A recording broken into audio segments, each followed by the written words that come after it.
You know him from Sea Shepherd and his work saving whales with Greenpeace. But somehow Captain Paul Watson found himself out of a job. What happened? Hear from Watson himself next on the PETA Podcast.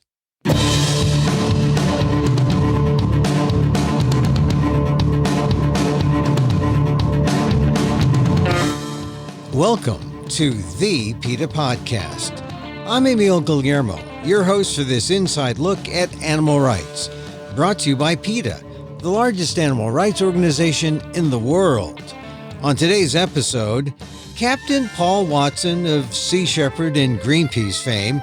He's the Save the Whale guy at Greenpeace until suddenly they wanted him out. Watson tells us what happened. It's all in his new book, Hitman for the Kindness Club. Here's my conversation with Captain Paul Watson on this edition of the PETA Podcast.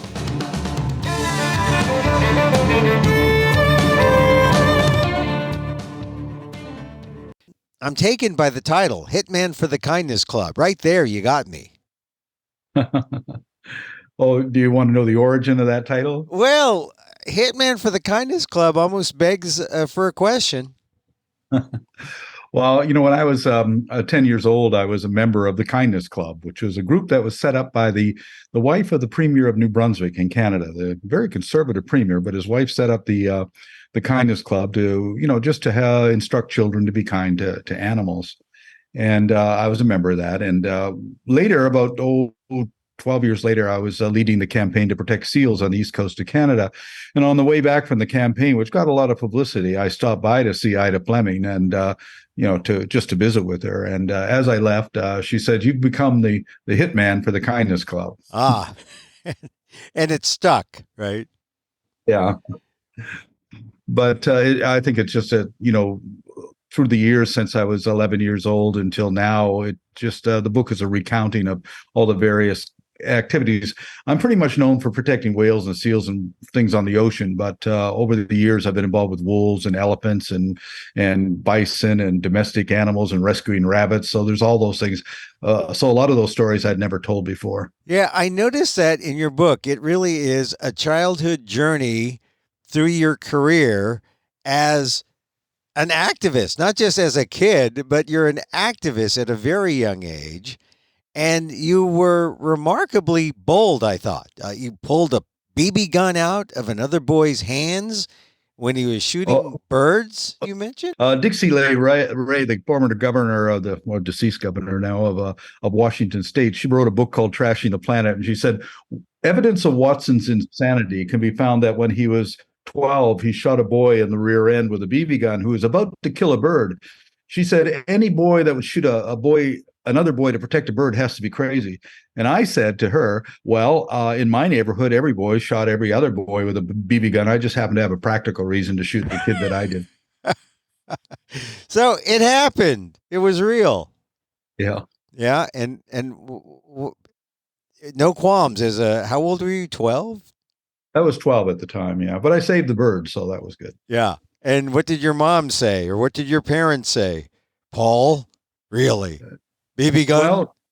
Well, my mother died at an early age. So, my father was not really much of a father because I left home when I was 15. So I really didn't have any parental discipline because they simply weren't there. Yeah. All right. So, but what a 12-year-old doing this is what? There's no buffer. There's nothing to prevent you from saying, oh, maybe I shouldn't do this. You did it boldly, and now you're talking about it. What was it in you as a 12-year-old, do you think? Well, it actually started when I was 10 years old. I spent the summer swimming with a family of beavers. And every day I was down there swimming with these beavers at the beaver pond because I lived in a very rural area in eastern Canada. The next summer when I went back, I was very excited to see the beavers again, but they weren't there. And I found out that trappers had taken them all during the winter. And so I got very angry. That winter I walked the trap lines. I found out where the trap lines were, walked them, and freed animals from the traps and destroyed the traps. And I guess I've been doing the same thing for the last 50 years. So you noticed a change with the beavers, and that just there was there's no going back. I mean, that sort of determined, because you really, in the book, you show how you progressed to interrupting duck hunts with kites, destroying leg hold traps. It seems like your childhood was the foundation for your life's work, huh? Well, it was writer Farley Mowat, a very famous Canadian naturalist and writer. He said that the problem with Paul Watson is he never grew up. And he says, and I hope he never does. Now, you also talk about your grandfather. Do you think that was also, contributory to your activist streak? Well, I think both my mother and my grandfather were very much contributing more to a recognition to respect animals and to protect them. So they were very instrumental on that. My father, on the other hand, he was a hunter and a fisherman, and he was completely opposite to that. So I had a lot of conflicts with him. Yeah, you talk about that, and it does indicate maybe a less than happy childhood. You lost your mother when you were still young. You were so unhappy with your father that you ran away repeatedly. And your father, in frustration, actually had you committed to a psychiatric institution. Uh, Tell me about this terrifying experience, or how terrifying was it? And what did it give you as some insight into what animals must endure when they're captives of humans? Well, yeah, when I was 14, I was running away from home so often that I think my father thought the solution was to have me committed to a mental hospital. I lasted there for about a week before I made my escape. But it was kind of like the cuckoo's nest, really, when I think back about it. But as soon as I got in there, I started to plan how to escape here. And I found out there's one kid about my age who had tried to escape a couple of times. So I, consulted with him and to what he had done. And it was in the wintertime. And so we were allowed to go over to the library, and we all wore pajamas, but we were allowed to wear a coat over our pajamas to go over to the library. What happened is we went down the stairs, and we were in the behind, and we opened the exit door and disabled the fire alarm and opened the exit door. And we had to go about a half a mile across an open field to jump on the freight train to take us to Toronto. And so that was my big prison break. But that's an adventure. So you're in your pajamas with your overcoat heading for Toronto. Tell me how the whole experience of being captive as by humans, did that give you any insight into what the animals must have experienced when they're captives of humans? I don't think at the time it did. I was more interested in just getting out of there. But certainly when I think back about it, yeah, I've always been against confinement. And over the years, I've actually been arrested and I've been put in jail. I've never been convicted of a felony, but I've been arrested numerous times. And I once spent 120 days in a Dutch prison on attempt by Norway to extradite me, which failed. And, I spent a week here and a week there. But I've got an unblemished criminal record, but that still meant a lot of time going to jail. But I also remember that I think it was Abby Hoffman said, "Don't trust anybody who's never been in jail." And when you think about it, Mahatma Gandhi, Nelson Mandela, they all had their experiences there. And I think that does give an insight into the what confinement is all about, and certainly leads to an empathy for if you go to the zoo and see the animals behind bars, you have a real empathy for them. Yeah, I must confess, I've never been a prisoner, but I have covered prison stories and prison riots, and that was enough for me to feel the kind of empathy I think you think should be required by some. But you're being in prison, and what got you there was your activity as Captain Paul Watson. And then one day, you and a friend decided to create a Greenpeace campaign to save the whales in a way that no one has ever done before. And I guess that was sort of like, that was your first real shot at a kind of activist glory. Tell me about that. Well, actually, we started in 1971 when we took a ship up to protest nuclear testing in Amchitka Island in the Aleutian Chain. Now, there are two groups that came together, the Sierra Club and the Quakers, and to oppose this. I actually, of all the people there, I had another reason for being there, and that was because Amchitka was a wildlife preserve, and you couldn't go onto the island with a gun, but they're going to blow a 5-megaton bomb up underneath it, and previous tests had killed a number of sea otters and sea lions and an untold number of fish. And so we sailed up. We got this idea to take the boat up there, and we had two boats, the Greenpeace and the Greenpeace 2, TOO. At one of the early meetings, somebody left and flashed a peace sign, and Bill Darnell, he said, make it a Greenpeace. And Bob Hunter said, great name for the boat. So we named the boat the Greenpeace. So that came before the organization. And then in 1972, we changed the name of the Don't Make a Wave Committee to the Greenpeace Foundation. So I was one of the founding directors of the Greenpeace Foundation. But the problem with Greenpeace is that it's the Quaker influence, which is bearing witness, which I've never agreed with. And that is, you don't intervene, you don't physically intervene, you bear witness. And, you don't walk down the street and see a woman being raped or a kitten or a dog being kicked to death and do nothing but take a picture and hang a banner. So I felt there had to be another way to do it. So I left in 77 to set up Sea Shepherd with the specific strategy of what I call aggressive nonviolence. We're going to aggressively intervene, but we're not going to injure anybody. And I've had an unblemished record. I've never caused an injury to a single person over the last 50 years, but we have shut down literally hundreds of illegal operations. Yeah, aggressive nonviolence, though, would seem to be, you made it into a virtuous contradiction, because it sounds like a contradiction to be effective and to be activist and aggressive and nonviolent at the same time. Also, to respect life over property. If a man is about to shoot an elephant and you knock the rifle out of his hand and destroy the rifle, you've destroyed a non-sentient object to save a living creature. So that is what really aggressive nonviolence is. The actions you need to take to save life. And unfortunately, we live in a world where property has more value than life, and therefore people see that as an act of violence. But we only oppose illegal activities. So the equipment that we destroy, the ships that we sink, are being used for illegal activities. So we're really simply upholding international law. That is the reason that I've never been convicted of a felony. That was a good thing that you've never been convicted of a felony. But how do you think the world and other activists and others have embraced your idea? Or have they embraced your idea? Or have they rejected it somewhat and said, no, that's good for Paul, but we're going to go down another path? Some have and some haven't. And I've had enough people who do agree with it that they supported me through the years in the various campaigns. And I've had over 6,000 crew volunteer on the ships over the years. So certainly have a lot of support there. I still do. But, I never really cared much for what people think of what I do. In 1986, we sank half of Iceland's whaling fleet, sent it to the bottom of the harbor in Reykjavik. And that might sound like it's illegal, but they never charged me for it. I had to actually fly to Reykjavik a year later and said, I haven't heard from you guys. I sank these ships. What are you going to do about it? And I landed at the airport, and the chief immigration officer, he says to me, well, how long do you intend to stay in Iceland? I said, I don't know, 5 minutes, 5 days, 5 years. You tell me. He said, we're going to have to go to interrogation. So the next morning, they put me on a plane and sent me back to New York City. The Minister of Justice stood up in the House. He says, who does he think he is? He comes into our country and demands to be arrested. Get him out of here. Because they knew that to put me on trial in Iceland would be to put themselves on trial for their illegal whaling activities. That's the last thing they wanted. It has been and can be effective. Why are some people reluctant to embrace it, you think? Well, we've been conditioned, to respect property at all costs, even though, that property is being used to take life.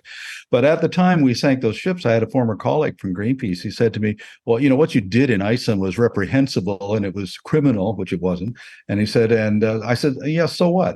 And he says, well, aren't you concerned about what people think about you, and I said, no, I'm not. I don't care. We didn't sink those ships for you. We sunk them for the whales. I said, find me a whale that disagrees with what we did, and I promise you we won't do it again. The whales, sharks, the birds, these are our clients. And people either support that or they don't. And if they don't, I don't really care. But if they do, well, I welcome their support. Well, on your first trip out in your tiny boats against an enormous Russian whaler, you witnessed the murder of a whale, and it had a profound effect on you. And you write in your book, at that moment, my entire perspective shifted with the realization that the human species, my species, was clearly murderously insane. From that moment on, I said to myself that I would do everything I could to save whales, dolphins, and other species in the sea. I was done with the crazy concerns of humanity, with the politics, religion, economics, and trivialities of hominid primates. Tell me Right. about that moment. We were trying to block them from killing whales by putting our bodies between the whales and the harpoons. And it was a great idea. We were reading a lot of Gandhi at the time. We thought it would work. But and it did for about 20 minutes. And Bob Hunter and I were in a small boat in front of a Soviet harpoon vessel with 8 whales fleeing for their life in front of us. And this, after 20 minutes, the captain came running down the catwalk and screamed into the ear of the harpooner, then brought his finger across his throat and looked down and smiled on us. And that's when I realized Gandhi was not going to work for us that day. And a few moments later, there was this horrendous explosion. The harpoon flew over our head, slammed into the backside of a female in the pod in front of us. She rolled on her side. There was blood everywhere. And suddenly the largest whale rose up out of the water, slammed the water with his tail, and dove and swam right underneath of us and threw himself straight at the bow of the Soviet harpoon vessel. But they were ready for him with an unattached harpoon, pulled the trigger, hit the whale point blank in the head, and he fell back in the water and screaming in agony. There's blood everywhere. And as he was thrashing about on the surface, I caught his eye. And then he dove again. And now I saw a trail of bloody bubbles coming at me real fast. And he came up and out of the water at an angle. The next move is to fall forward and crush us. But he didn't. And he was right there as his head came out of the water. I looked into an eye the size of my fist. And what I saw in that eye was understanding. The whale understood what we were trying to do because I could see the effort that he made to pull himself back. His body began to slide back into the sea. I saw his eye disappear beneath the surface and he died. He could have killed me. He chose not to do so. But then I was thinking, why were the Russians killing these whales? They're not eating them. They were killing them for sperm oil, spermaceti oil, and it was a highly prized oil for high heat resistant machinery. And one of the things that it was most highly prized for was in the construction and maintenance of intercontinental ballistic missiles. And I said to myself, here we are killing this incredibly beautiful, intelligent, socially complex, sentient, self-aware creature for the purpose of making a weapon meant for the mass extermination of human beings. And that's when it struck me, we have to be insane. Yeah. What strikes me about that story is when you looked that whale in the eye and there was that communication and it was clear what was being communicated. And that sort of has led me to a life of dedicating myself to this one great ambition to eradicate whaling from this planet completely. And we've done it. 90% of it is done. We stopped them in the Southern Ocean with the Japanese whaling fleet. Since I began, Australia, Chile, South Africa, South Korea, Spain have all stopped whaling. Whaling is now restricted to only the territorial waters of Norway, Iceland, the Danish Faroe Islands, and Japan. And right now we're focusing our attention on Iceland because they're targeting endangered fin whales. And I'm pretty confident we'll be able to shut them down next year. One of the things about you that is a point of admiration among PETA supporters is that you have this single-mindedness that our supporters appreciate. But the journey hasn't always been easy or straightforward, even with Greenpeace, with whom you were working. They objected to a lot of these tactics that you used. Tell us about that schism or that divide that occurred. Well, what happened in 1977? I was the campaign leader on the campaign to protect baby seals off the east coast of Labrador and Newfoundland. And what happened is that as I was crossing the ice, I saw a sealer about to club a baby seal with a club. And I ran forward and I got to him before he could club the seal. And I pulled the club out of his hand, threw it into the water, picked up the seal and took it to safety. That's what I thought I was there for. But the Greenpeace, a couple months later, Greenpeace board of directors called me and they said, well, they accused me of theft and vandalism.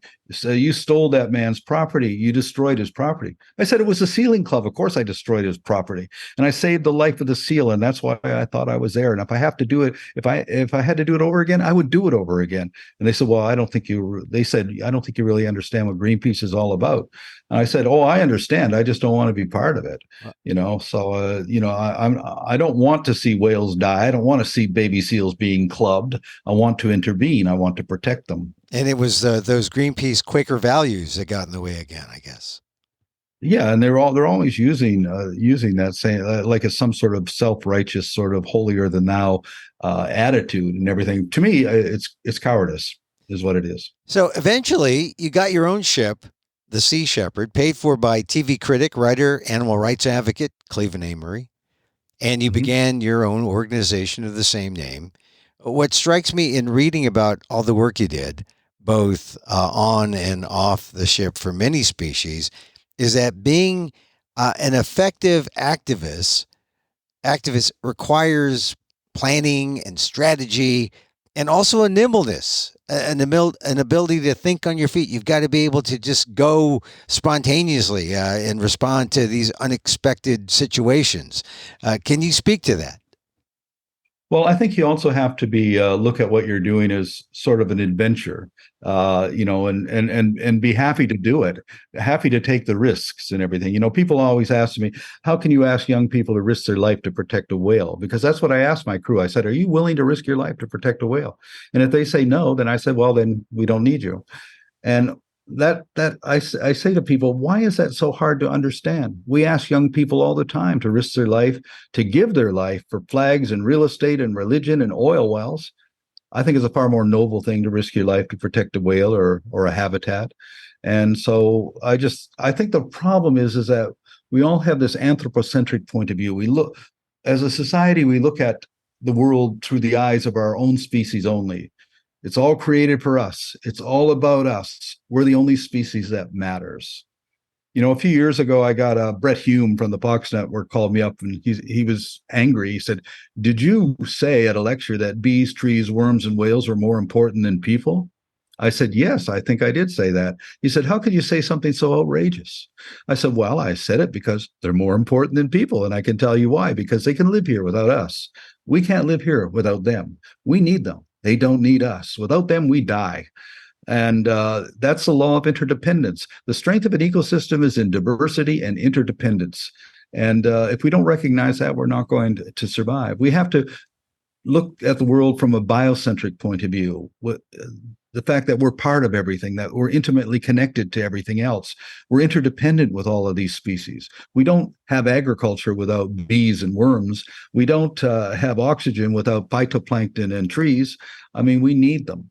And so that's the idea I'm trying to get across. Another way to explain it is if you look at the Earth as a spaceship, which is what it is on this incredible voyage around the Milky Way galaxy, and every spaceship has a life support system, and that life support system provides us with the air we breathe, the food we eat, regulates climate and temperature. And that life support system is maintained and operated by a crew of engineers, the engineers that keep all that machinery running. We humans, we're not engineers. We're passengers. We're having a wonderful time entertaining ourselves, but we're murdering the crew. We're killing off those engineers. And there's only so many engineers you can kill before the machinery begins to break down. We need the trees. We need the whales. We need the fishes. We need insects. We need bacterium. And without them, we don't survive. So how do you suppose people, just regular rank and file people out there, get to that point? You've mentioned Gandhi a lot in our conversation. Does it help to meditate? Does it help to commune with nature? How do people get to that state where they realize the interdependency that you talk of? I think it needs a paradigm shift away from anthropocentrism to biocentrism. We have to get over this thing that we're superior, dominant, and better than everything else. And every single major religion has humans at the center. That we're the most important thing. It was all created for us, and I think that's where we're wrong on that. We need to really look at it from an indigenous point of view, where indigenous people understand that they're connected to all other living things, that we're all one and the same. And our modern societies have set ourselves apart. We've alienated ourselves from the natural world. I'm curious about the meditation part of my question, only because, especially when you're about to do something like, go after a ship or save a whale, or did you ever meditate? How do you get yourself in the right mindset to go and take that kind of aggressive nonviolence? I don't do anything to get into that mindset. Just to walk in the woods, to swim in the ocean, pretty much is all it takes. So you go into the campaign. You have to be a little detached, especially when you're in a confrontation situation. You can't allow yourself to get emotional about it. You can't be angry about it. If I see a sealer come up and try to kill a seal, or if from a distance I see the seal being killed, I can't get angry at it that moment. I have to actually, find a way to intervene. and therefore you have to be calm, you have to be objective about it to do it effectively. So, and also you don't go in with anger towards the people who are doing it, the sealers, the whalers, the fishermen, because that's not going to really change anything, really. You have to focus on preventing them from doing what they're doing. You discuss in the afterward how you were slowly removed from the leadership of Sea Shepherd, which is the organization you created. People see the accolades and see the great success that you had with the organization. One wonders, how could that happen? Well, Sea Shepherd became too big because of whale wars, and it attracted a lot more people. There's an administration now, a lot of money coming in, and I was a threat to that because they called it the Watson problem. Every time I did a campaign or a confrontation, they thought that, we might lose our tax status, or we might get arrested, or we might be sued, and they became more concerned about that, and that was never a concern for me. And then they decided, it was in June of 2022. They said, well, we're going to go in a different direction, more mainstream, for example. And I said, well, sorry, I don't, I'm not going there. I don't support that. We've been doing this effectively for 45 years, and we're going to continue to do it. And they said, no, you're an employee. If you don't like it, too bad. So, I had to leave. But I immediately set up the Captain Paul Watson Foundation. I called it that because it's going to be hard to take that name away from me. Yeah. But the thing is that in that last year, since I left Sea Shepherd, we've got our first big ship, 2 small ships, and we're working on getting a second larger ship. We've got former crew members, former supporters, and within the last 12 months, we've raised over $6 million to do these campaigns. So it's certainly an advantage over when I left Greenpeace. I had nothing when I left Greenpeace, and it took me a few years to get off the ground. I had nothing when I left Sea Shepherd, and it only took me a few months to get off the ground. So that was a difference. But on a personal level, did you see it as a betrayal, or did you see it as a divorce? I mean, because some people would see that you created something so large, and then they started putting their focus started going away from the purpose of Sea Shepherd and toward the preservation of the organization, it would seem. Well, they didn't betray me. They betrayed the entire movement. Well, I had created a movement. I didn't want Sea Shepherd to be an organization. It was in dozens of countries. They were all independent entities. We had set up Sea Shepherd Global as a means to operate the ships and everything, and all the groups were to support the operations of the ships through Global. But what happened, there were 6 directors for Global, and 4 of them decided they wanted to control it all. So they removed me and Lami Essam Lami with an email. There was no vote. There was no discussion. We were just removed. And since then, they've removed 400 pages of my history. And I just noticed they just put out a video of the last 20 years of the history where they failed to mention that I even exist. I actually don't exist. It's sort of like the Bolsheviks removing the pictures from everything. It's all about control. It's all about power. And it's also about not doing what we were set out to do, but also giving the illusion, using the name Sea Shepherd, that they are continuing to do it. But they're not going to be doing confrontation anymore. Right now, they're getting supported by Allianz Insurance, Lloyd's of London, the Dutch Postal Code Lottery, numerous corporations and governments are working with. They like those partnerships. It brings in a lot of money. Yeah, I don't like those partnerships. I don't mind working with governments. In fact, I initiated it working with Ecuador to protect the Galapagos originally, but not at the expense of them telling us what to do and how to behave and having to, censor any press releases and not to embarrass them. So if we're working with the government and the government does something corrupt, we have to be able to expose that corruption, but they're not doing that anymore. And so now Sea Shepherd Global is working with these African countries that are extremely corrupt. And 3 of them actually support the Japanese at the International Whaling Commission. But the biggest betrayal of all was Sea Shepherd Australia doing a partnership with the Austral Fishing Company and the Marua Daiichiro Fishing Company of Japan. And people say, why would they do that? Because the CEO of Austral Fisheries got Sea Shepherd Australia their tax status in Australia, donated a boat, donated a lot of fuel, and donated something like $150,000 on top of that. So they sold out. And when I questioned that, I was removed from the Australian board of directors for questioning why are we working with a fishing company, and now they're supporting sustainable fishing. And in my position, from my point of view, there is no such thing as sustainable fishery. The commercial fisheries are destroying life in the sea. I mean, what is a sustainable fisherman? A guy who goes out in a canoe off the west coast of Africa and throws a line in the water. That's sustainable fishing. Not these giant super trawlers and long lines and gill nets. It's a mechanized, industrialized, strip mining of life in the ocean. We should not be supporting that, but they are. So it sounds like the old the sea shepherd that exists now exists as a kind of cleansing agent for the sins of corporate America, or a kind of a whitewashing of all the activity that you fought as you know, the head of the old Sea Shepherd, and now the Captain Paul Watson Foundation. Even more than that, Sea Shepherd Global is suing Sea Shepherd France and me, saying we don't have the right to use the name or the logo or the flag. They even tried to say that I didn't have the right to use my own name. It's all about power. It's all about control. And, but it's not unusual. David Brower was forced out of the Sierra Club. David Foreman was forced out of Earth First.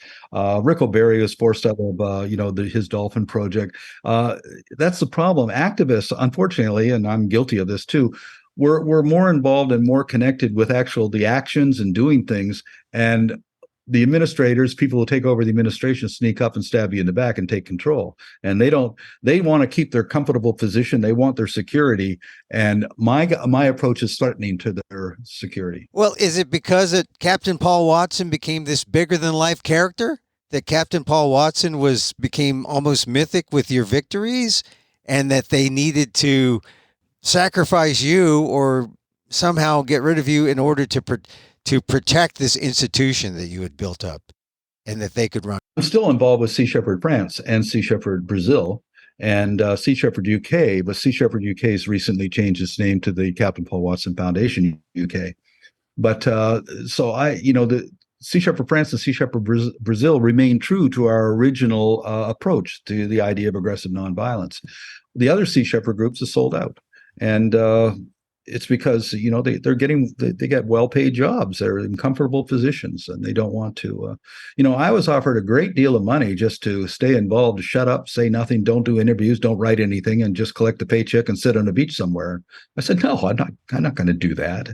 I didn't start this movement to get rich. Yeah. Are you still doing actions yourself personally? Are you still on the boats and leading the charge? Yeah, this last summer we went to Iceland. When we arrived there was a temporary ban on whaling, which is good, and we'll be returning next June. We also went to the Faroe Islands to disrupt the killing of dolphins and pilot whales there. So yeah, I'm still very, very much involved. Always will be involved. I don't believe in retirement. Yeah, and when you're out there, are you feeling the same thing today when you're out there on a boat as you did, say, when you were 12 and shooting a BB gun at a fellow student? Well, how do you feel? As Farley Mowat said, I never grew up, and I guess I still haven't. I don't see myself as a responsible adult in that respect. Although, I have 3 children, and I'm, trying to instill in them, and I think very successfully, an appreciation, a love for nature and for animals. And, I think that's a responsibility of everybody, really, as a parent. And just as an example for people who feel like that they're too old to do anything, they're too old to get out and take some kind of action. You say you're in your 70s. I'll be 73 in December. Wow, happy birthday in advance. Yeah. I don't really feel 73, but I've had a crew member who was 87 once. And, I don't think age is a restriction to being an activist. It shouldn't be. Now, finally, at the close of your book, you provide aspiring activists at whatever age they are with the 10 most important things you have learned. And this is one that struck me. You write, "We each have the potential to change the world. Find your passion and harness it to the virtues of courage and imagination." So tell me about that Well, sentence? I think there's numerous examples of that. Because of Diane Fossey, we still have mountain gorillas in Rwanda. Because of David Wingate, we still have the Bermuda storm petrel in Bermuda. One person can make a difference, can save a species. I mean, look at Alex Pacheco and Ingrid Nuker with PETA and what's been done there. I mean, there's so many examples of individuals who've made incredible contributions to making this a better world, and incredible contributions to protecting animals and ecosystems. So it's, and the more and more so now. I mean, look what Greta Thunberg's been able to do just as a 16-year-old girl. So we all have that power. And also, don't get depressed or pessimistic, because one of the most invaluable things I ever learned was in 1973, when I volunteered as a medic for the American Indian movement. We were surrounded, we were being shot at, 2 people were killed, 46 people were wounded, and I went to to Russell Means, who was the leader of the American Indian movement. I said, we don't have any hope of winning. The odds against us are overwhelming. Why are we still here? And he told me something that stayed with me for the rest of my life. He said, we're not concerned about the odds against us. We're not concerned about winning or losing. We're here because it's the right place, the right time, and the right thing to do. Don't worry about the future. You have no power over the future. All of your power is in the present. It's what you do in the present that will define the future. So don't get depressed or don't get pessimistic about the future. Instead, put all of that energy in towards doing things in the present that will redefine what the future will be. That's somewhat meditative as I listen to you. And I did ask, how do you find your passion? How do you find that thing that's the most important thing in the present moment? Well, I just say you see a problem and you address it as best you can, keeping in mind a discipline of aggressive nonviolence. So I'm going to intervene, but I'm not going to hurt anybody. And that's been doing that consistently. And the thing that I think that keeps me going is the numbers of animals saved. The 6,500 whales we saved in the Southern Ocean, the seals that we saved, millions of seals we saved, because we pretty much shut that thing down in 2008. There still is a seal hunt. The quota is 400,000, but they take 40,000 because there's no market for the pelts, and it only exists because of the subsidies from the Canadian government. But what that means is over 350,000 seals are being saved every year that would have otherwise been killed.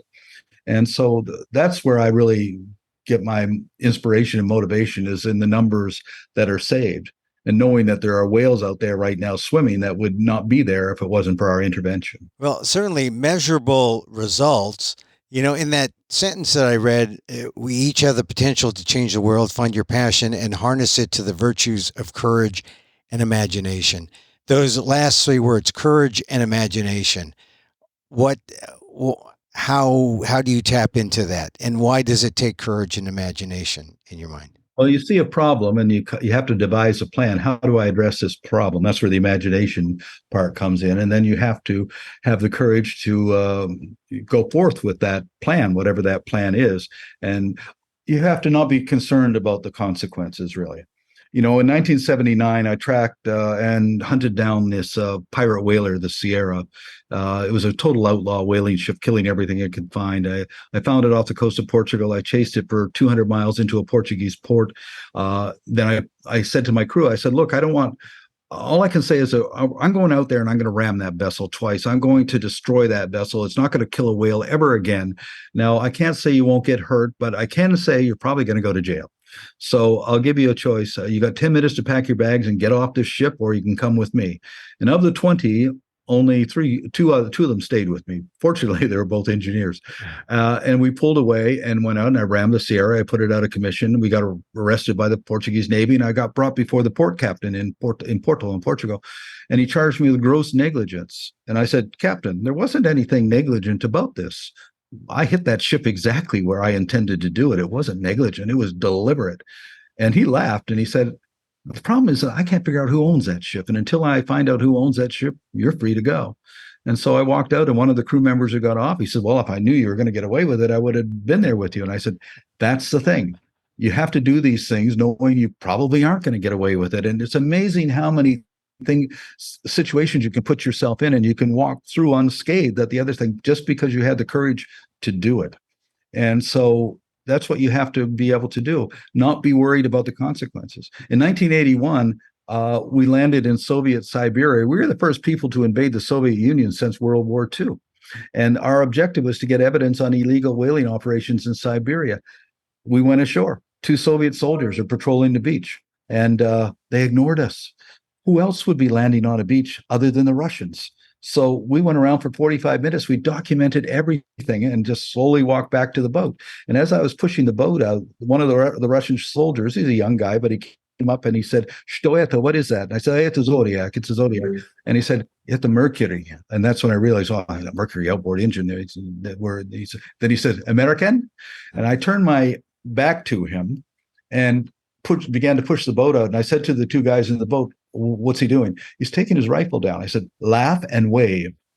And psychologically, nobody's going to shoot you if you're laughing and waving and everything, because especially in Russia, where nobody's going to make a decision that they know isn't the correct decision. And so then we headed down the coast, and suddenly, about 40 minutes later, 2 helicopter gunships came out of nowhere and started firing flares across their bow to stop us. And I just ignored them too. And then about another hour later, a big frigate comes up from real fast alongside and puts up the flags telling us to stop. I ignored that. Then he gets on the radio, says, "Sea Shepherd, stop your ship, prepare to be boarded by Soviet Union." And I said, "We don't have room for the Soviet Union. We're not stopping," and kept going. And, he didn't know how to deal with it, because navies don't know how to deal with no. They got this overwhelming force, and somebody says no to them.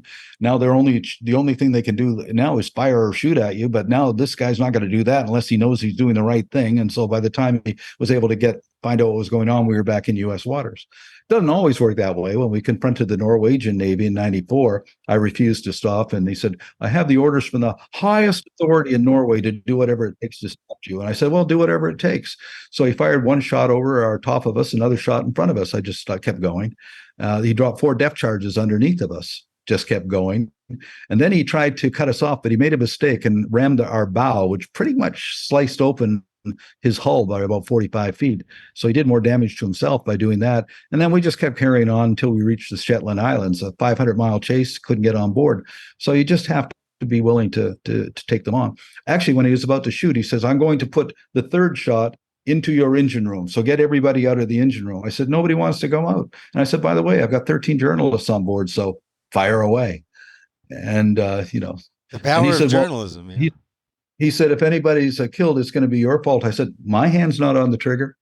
It's not my fault." So, a lot of the things you describe, it's almost like it's right up there on the edge of, life and death. Yes. But if people have to, people risk their life all the time. Firemen, policemen, all sorts of people, ambulance people. I mean, medics and that. So, risking your life for something that you believe in is not that unusual. That's why it takes courage. And that's the thing about Hitman for the Kindness Club. It's a kind of how-to do the activism in your heart. Captain Paul Watson, any final words for listeners about your journey and about taking that journey of activism?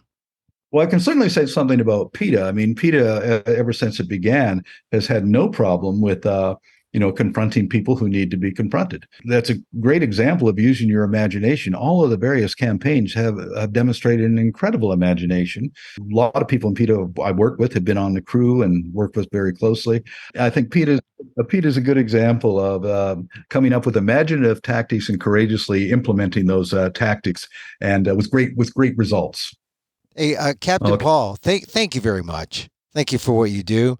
Thank you for being part of the PETA Podcast. Oh, thank you. Been a pleasure. Good luck on the book. Hopefully we'll talk again soon. All right. Thank you.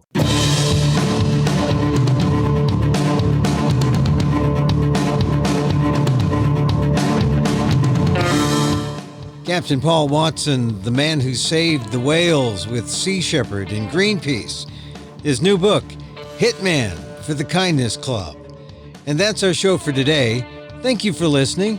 Don't forget to send a link of the show to your friends. Tell them you like the PETA Podcast. You can contact us at PETA.org. You can find me on Twitter at Emil Amok. That's EMILAMOK. Or see my vlog at amok.com. Or see my work at ALDEF, the Asian American Legal Defense and Education Fund. That's ALDEF, AALDEF.org/blog. Or get this podcast on YouTube at Emil Amok 1.